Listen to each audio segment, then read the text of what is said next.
This is the epidermis. It's the outermost layer of cells. It is composed of 4 to 5 layers depending on the area on which the body it is from.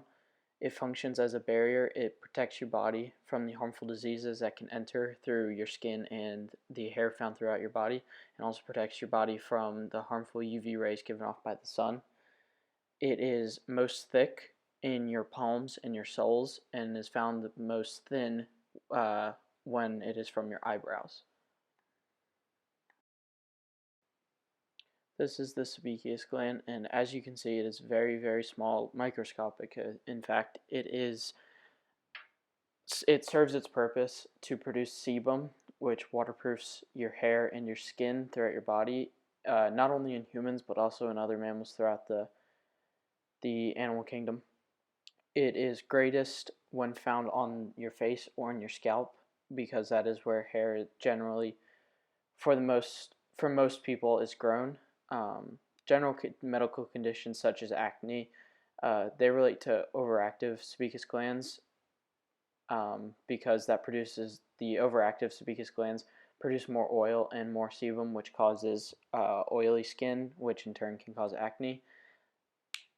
It is found in other mammals, as I said before, such as mice and rats.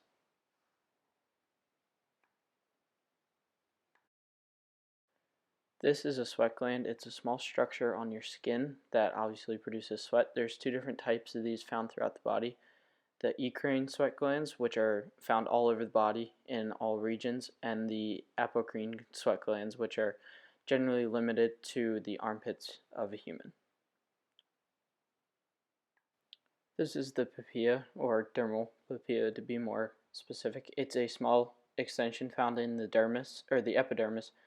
Um, it produces small blood cells throughout the hair, which nourish all the hair follicles found throughout your body, and it brings nutrients and oxygen essential to the human body down to the lower layers of the epidermis. They remain relatively the same throughout life, so it makes them much like fingerprints, which can help identify a human if an investigator needs it.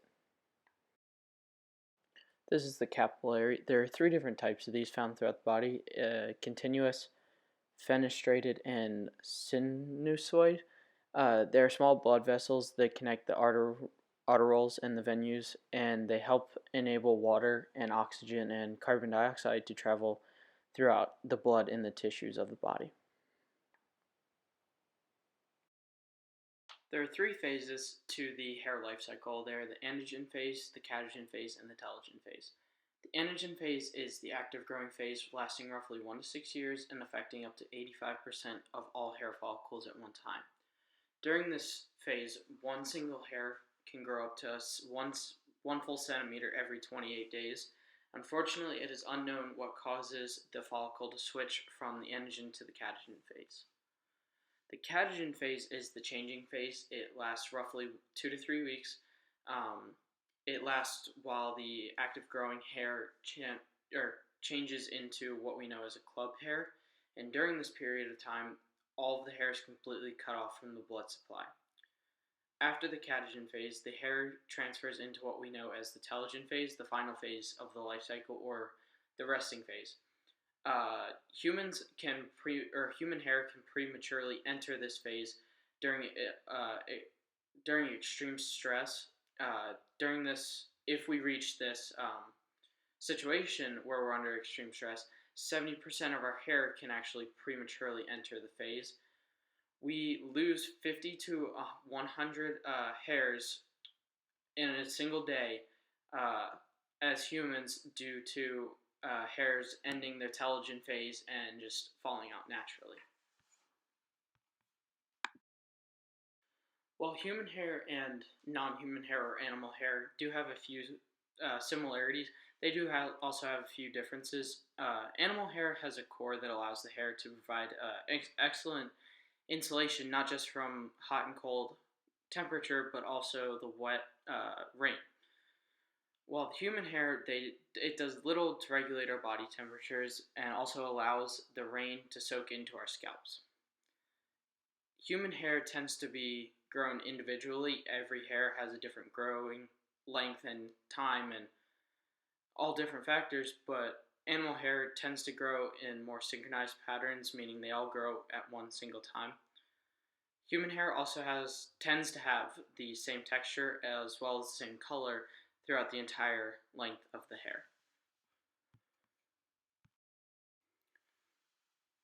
Hair from different ethnic groups can be telltale signs of whether the victim that you're examining is Caucasian, African American, or um, it's a telltale sign of what ethnic group your victim comes from.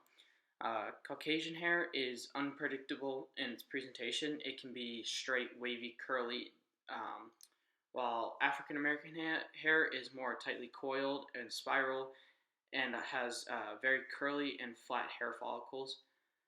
Asian hair, it tends to be a little bit thicker than Caucasian hair, and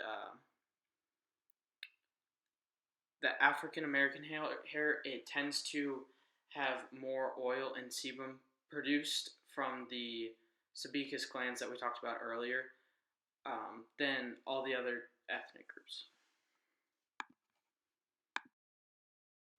Hair from the different bodily regions are not too different. Head hair tends to be a little bit longer than other hair found on the rest of the body, and the body hair is determined primarily from genetics, while the hair on a human head is determined by not only genetics but also environmental factors such as sun exposure and personal hygiene of the human.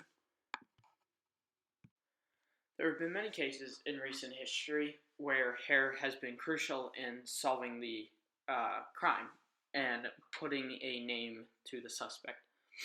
The murder, or the crime that I am talking about today, is the murder of Leanne Tiernan. Occurred in 2001 in England, Yorkshire to be exact. A man was walking his dog near West Yorkshire when he found the 16-year-old girl buried in a pretty shallow grave. She was found with a plastic bag over her head, which was held in place with a dog collar, a scarf around her neck. On the dog collar, they found hairs that unfortunately did not have a lot of DNA on them, so standard DNA profiling was not going to work. However, the scientists that observed and tested those hairs, they actually found a very small amount of DNA left on the hair shaft and used the mitochondrial DNA testing to match it to a man named John Taylor.